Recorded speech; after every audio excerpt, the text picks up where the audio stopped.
I'm Amitha Sharma. Tonight on KPBS Evening Edition, the final curtain call for the killer whale shows at SeaWorld. The public pressure prompting the company to change course, and the changes on the way to the San Diego park. California gets a C- in government integrity and transparency, why we still rank second best in the nation. I'm Peggy Pico with how we can improve. And Mexico's Supreme Court ruling opens the door to legalizing marijuana, how it could impact the drug war and violence along the border. And so you'll go from this really clear water, you think, oh my God, this is going to be the most amazing dive, and sometimes it is. And then all of a sudden you go into the stark green, murky water. An underwater adventure off the San Diego coast, the sunken warship offering new clues about life under the sea. KPBS Evening Edition starts right now.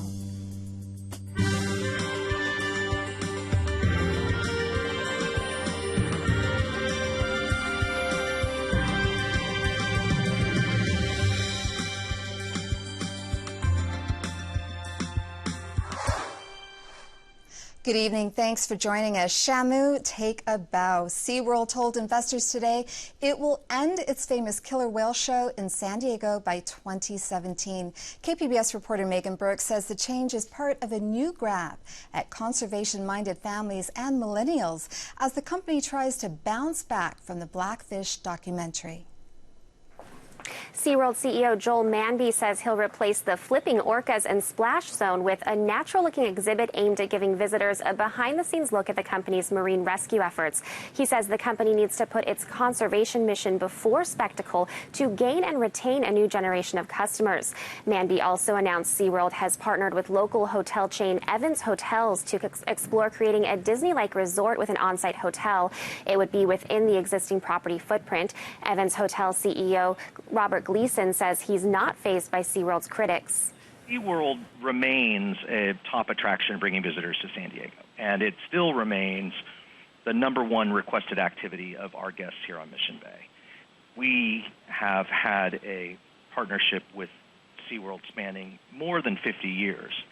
And during that whole time, we've seen that they have a really unwavering commitment to ocean conservation and marine science. PETA released a statement today saying putting an end to the orca show doesn't go far enough. Animals shouldn't be in captivity. The news comes after the California Coastal Commission ruled SeaWorld cannot breed orcas at its Mission Bay facility. A California congressman has also introduced legislation that would extend that decision nationwide. It also comes as attendance at the park has been dropping. Megan Burks, KPBS News. It may be the last chance for San Diego to make its case to keep the Chargers. Mayor Kevin Faulconer and other county officials will meet NFL team representatives on Wednesday in New York City to discuss the Mission Valley Stadium proposal. Wednesday is, it's an important meeting, but it's one in a series that we're having to communicate directly to the NFL ownership about what we're doing in San Diego, the passion that we have, 50 years, generations of fans that have supported this team, and the fact that we can get it across the finish line with a solid plan. That's fair, that's responsible, that protects taxpayers, and we can get it done in Mission Valley. City officials say Mission Valley is the best location for the new stadium. The Chargers also want to move to a new stadium in Carson. The NFL is expected to make a decision on any LA moves for teams in January. San Diego researchers are bracing for a powerful El Niño. They want to help document the potentially historic event that may leave behind incredibly high waves and coastal erosion. KPBS reporter Susan Murphy explains how beachgoers can collect the data. During the powerful El Niño of 1998, waves off San Diego's coast topped 15 feet. The huge surf, combined with high tides, destroyed dozens of restaurants and homes. As San Diego is now bracing for a potential repeat event, researchers at Scripps Institution of Oceanography are recruiting the public to help monitor coastal erosion and shoreline damage. Julie Thomas is Executive Director of the Southern California Coastal Ocean Observing System at Scripps. They are a wealth of information because most people do have smartphones these days and can help us out if they have any photos that are of interest along the shoreline during large wave events. Thomas is calling on beachgoers and people who work or live along the coast to take photos this winter of extreme wave action or property damage. To quantify exactly what a 7-foot wave and a 4-foot tide might be. And as we get more and more records, particularly taken from the same spot, so that we can say at this particular corner of a restaurant, this was the wave impact. The photos and data will be added to Scripps record books and used as a predictor for the effects of future high tide and large wave combinations, as well as sea level rise. During any El Niño storms this winter, Thomas will be monitoring real-time data of wave heights and directions via a network of offshore buoys. She'll also provide a 3-day flood index. So during high tides will definitely be the most vulnerable time that people should be watching out for any storm damage along the shoreline. Thomas is urging people to stay out of harm's way when taking pictures. Photos can be submitted via email to stormphoto@scoos.org. Susan Murphy, KPBS News. No criminal charges will be filed against a San Diego police officer who shot an unarmed man in the Midway district in April. At today's news conference, District Attorney Bonnie Dumanis says the officer heard on police radio calls that the man was armed with a knife. It turned out he was waving a pen. She says she hopes the surveillance video that captured the shooting will not be shown to the public because it lacks context. KPBS and other news organizations are pursuing a lawsuit to force the video to be released. Volkswagen calls it a goodwill gesture. The car company is offering $1,000 in gift cards to compensate owners whose diesel cars were involved in an emissions cheating scandal. The offer goes to nearly 500,000 people in the U.S. and includes free roadside assistance for 3 years. Volkswagen already is offering $2,000 for owners to trade in their cars for new ones. The highest court in the land has turned away a challenge to California's donor list requirement. Today, justices let stand a lower court ruling that said the state has a right to review donor lists to determine whether a group is actually involved in charitable activities. Opponents say the review violates donors' rights to privacy and freedom of association. State Attorney General Kamala Harris says donor lists were for official review only and would not be released to the public. Making the grade for a nationwide investigation on government accountability. California got a C- on the report released today. That's the second highest grade in the nation. The report card examines 13 categories, including political financing, C-, lobbying disclosure with B+, and public access to information with an F. The Center for Public Integrity compiled the report. Peggy Pico has analysis of the report. Here with analysis and areas that need improving is my guest, attorney Livia Borak, an expert in open government law with Coast Law Group in Encinitas. And Livia, California got an F in public access to information. What kind of information are we talking about?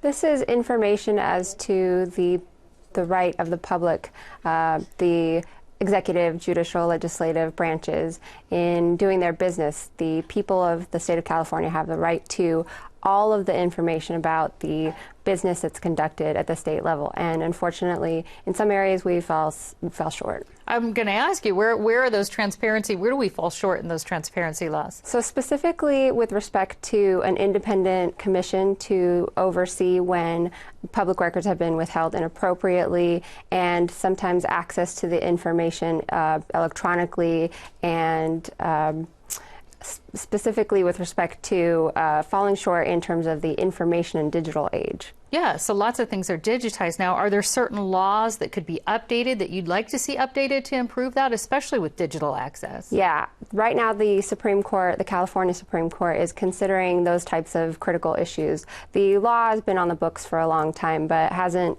stayed current with social media, text messages, the way that people actually communicate today. So when information that is public business is conducted on private methods of communication, that's where some of that information falls short and doesn't get disclosed to the public. So the Supreme Court is actually considering whether those types of communications are within the public records laws. So are we talking about private emails? Private emails, text messages, even social media, Facebook messaging, things of that nature.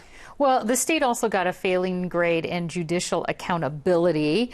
As an attorney, where do you see that evidence? How do you see that? I see that in the way that trial court judges are selected. I think the fact that we elect judges at the trial court level and have appointments at the appellate court and Supreme Court level, that is indicated in the way that those decisions are come out. The level of sophistication and the level of expertise at the higher levels of the judicial branch are evident because they have an independent commission to make sure that they are suitable for that judicial office. So do you think the same thing, or do you have suggestions for things that could improve judicial accountability here in California? Yeah, I think maybe having an independent commission that assesses the credentials of judicial office candidates at the trial court level, or maybe one step further and taking it out of the electorate's hands. It's something that I think is beyond the general citizen to choose who may or may not be an appropriate judicial officer. Getting back to this report card, is there anything missing from it that you'd like to see investigated? Yeah, I think one thing that they didn't go into is local and state government open meeting laws.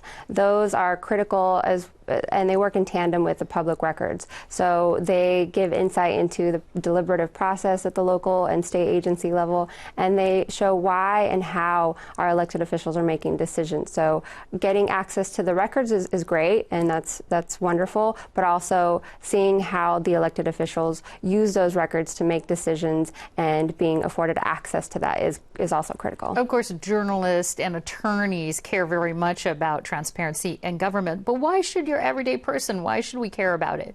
Well, I think once we stop paying attention, that's when things go wrong. And the individual business owner who wants to get a permit at the local agency, they should have access and they should have an understanding of what the rules are and how they will be applied to them. That's critical. And they should know that when they're paying their taxes, that money is being spent on infrastructure and not being given to friends of the legislators as cronyism or that there's nepotism going on. So it's critical just for daily functioning, and it impacts our lives on every level to know that the people who we elected, who we voted for, are doing their job. How would you like to see this investigative report used? I would like to see the legislative, executive, and judicial branch take a close look at it and make the recommendations that are put forward in that plan and either do that legislatively or put that to a vote of the public, but more transparency is always better. All right. I want to let folks know they can see the entire state integrity ranking report at kpbs.org. Livia Borak, thank you so much. Thank you. A local nonprofit that helps impoverished seniors celebrated a milestone today. It served its 10 millionth meal.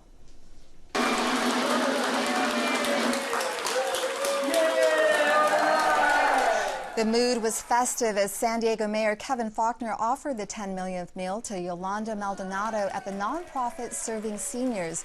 But the moment also highlighted a sobering fact. 2 out of 5 senior citizens in San Diego must choose between buying food and paying rent. Serving Seniors says there will be even more hungry seniors as the population ages. In San Diego and in this country, we are going to double the number of seniors over the next 15 years. In fact, in the United States, it's going to be close to 92 million people. So the challenge for us is to maintain the level of meals and the quality of what we're doing and all of the wraparound services in order to keep people independent. Serving Seniors says the only way to meet the challenge is with more government funding and private philanthropy. State health officials are warning about a potentially brutal flu season. 2 flu-related deaths have been reported so far. 1 adult died in Santa Clara County last week. Another was a baby in Stanislaus County. Health experts are stressing the need for vaccinations. Flu season generally peaks between January and February. Health officials say cases can crop up earlier. They say this year's vaccine is expected to be more effective than last year's. And breastfeeding in airports can be a major hassle, but not at San Diego's Lindbergh Field. From our North County Bureau, KPBS health reporter Kenny Goldberg says the airport now has 3 lactation rooms for nursing women. San Diego International has 2 lactation rooms in Terminal 1 and 1 in Terminal 2. They're located behind security. The rooms do not resemble a broom closet. They're tastefully decorated, have nice lighting, and even have a children's seat. And they're private. California law requires all major commercial airports to have lactation rooms by next January. A bill has been introduced in Congress that would make that a nationwide requirement. In a 2014 survey published in the journal Breastfeeding Medicine, only 8% of U.S. airports had private lactation rooms. Kenny Goldberg, KPBS News. It may have opened the door to legalizing marijuana in Mexico. Peggy Pico takes a look at how the latest decision may impact the drug war along the border. The ruling comes in the middle of Mexico's war on drugs, blamed for the killing and disappearance of tens of thousands of people. Among the activists pushing to legalize marijuana is Mexico's former president, Vicente Fox, who says violence will drop once the drug is legal. The problem we know comes from drugs, cartels, servicing the huge market in the United States. And that's where they get their power, because they get $55 billion in the U.S. drug consumer market that is brought back to Mexico to bribe, to control public officials, and for corruption. So I am absolutely for legalization. Here with analysis of Mexico's Supreme Court ruling is Associate Professor of Political Science David Shirk, Director of the Justice in Mexico Project at the University of San Diego. And David, this decision does not actually legalize marijuana in Mexico. So what did the justices decide? The justices decided in a specific case related to 4 individuals who wanted to assert their right to grow marijuana, that those 4 individuals will have the right to grow, distribute, and consume marijuana. Because of the way Mexico's legal system is structured, the Supreme Court does not set binding precedents until it reaches a specified number of decisions in similar cases. So in order for there to be any kind of widespread precedent for all Mexicans or anyone in Mexico, the Supreme Court will have to rule multiple times, or we would have to see the Mexican legislature take action that would effectively change the laws to abide by the Supreme Court ruling. What are Mexico's current laws on marijuana use? Currently, marijuana consumption is regulated, is prohibited. There was a law passed a few years ago that allows for minor possession and consumption of up to, say, 5 joints of equivalent of marijuana. If you are caught with that amount, you can be referred for drug treatment, but you won't be arrested or face jail time. However, for larger amounts, for distribution and sale, the marijuana is criminalized along with a wide range of other drugs, heroin, cocaine, etc. So that being said, and what you were talking about, that unlike in the U.S., the Supreme Court doesn't just make a ruling and it sets a precedent, how significant is this ruling? Well, it's significant in the symbolism and the discussion of Mexican drug policy and international drug policy that it stimulates. It will become much more significant if the Supreme Court continues to rule in this manner in other similar cases. And I'm certain that marijuana legalization activists in Mexico are going to continue to put forward cases for consideration by the Supreme Court. What remains to be seen is whether it is left to the Supreme Court to make this decision or whether the Mexican legislature acts sometime in the next couple of years to change the law and legalize marijuana. Now, marijuana seizures at the U.S.-Mexico border were down by 63% in 2014 compared to the year before. So what kind of impact would legalization of the drug have on the drug trade and violence? First of all, I think the reason we've seen such a huge decrease in marijuana being smuggled into the United States is that it is increasingly easy to buy marijuana in the United States legally, whether that's through medical marijuana in the 20-plus states that have legalized medical marijuana, or the handful of states that have actually legalized full-scale recreational use of marijuana. So that's why we're not seeing as much being smuggled into the country. The effect of legalizing in Mexico would be to increase the amount that's produced in Mexico, but now that we're producing so much in the United States, it's not clear that that would have a major effect. But what legalization would do is it would rob drug traffickers of probably 20 to 25% of their proceeds. And that, of course, will mean lots of former drug traffickers or marijuana growers having to look for other work, whether that means moving into extortion or kidnapping or robbing convenience stores, what have you. So I think that the long-term effect could be that it would put those guys out of business, but the short-term effect is that they may go doing other kinds of violent activities. In general, is there strong support to legalize marijuana in Mexico?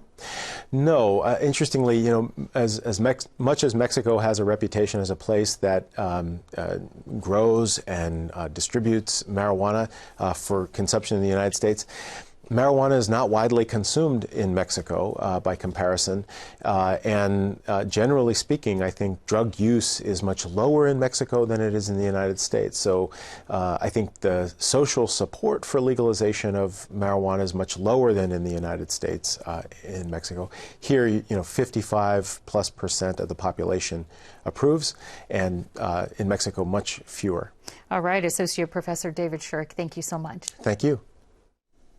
The wreck of the Canadian destroyer Yukon is a magnet for divers looking for adventure near the San Diego coast. KPBS reporter Eric Anderson shows how the ship tells us more about life under the sea. Barbara Lloyd's boat bobs up and down in the open ocean. Yeah, I'm just trying to keep the swell, so. She's about a mile west of Mission Beach. La Jolla lies to the north, Point Loma to the south. This is the Yukon, and it is an artificial reef that's about the size of a football field, so that's quite a bit of distance. Most divers only dive about half of it.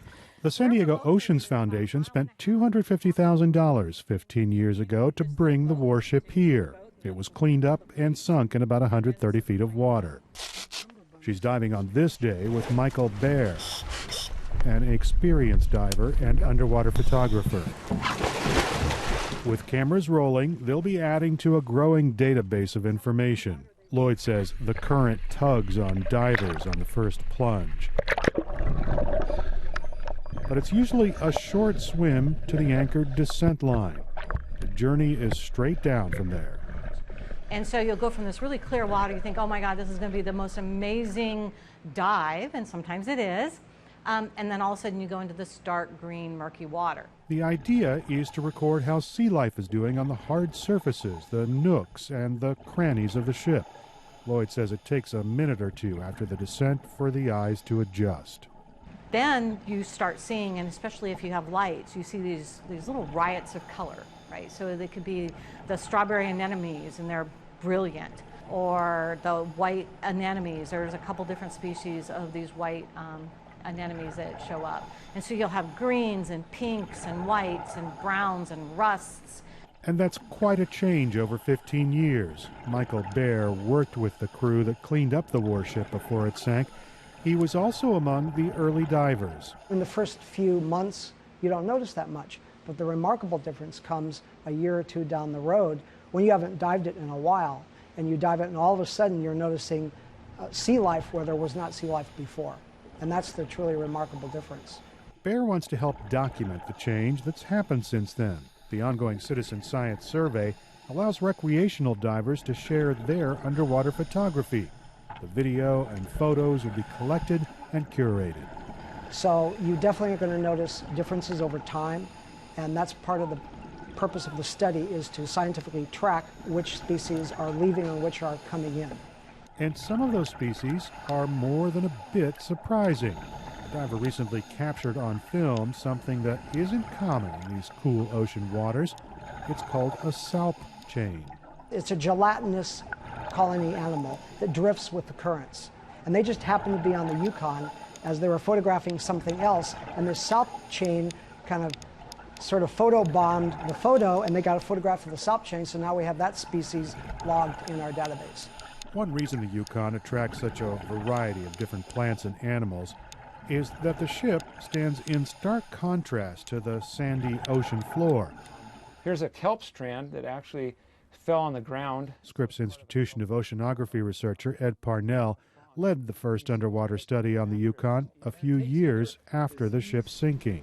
The artificial reef provides lots of structure for lots of invertebrates and fish to live on. So it's kind of an interesting recreational area for divers, an important area for recreational fishermen as well to target those species that they're after. Okay, Mike, here it is. The site is clearly marked on the surface, making it easy for fishing boats to drop anchor here.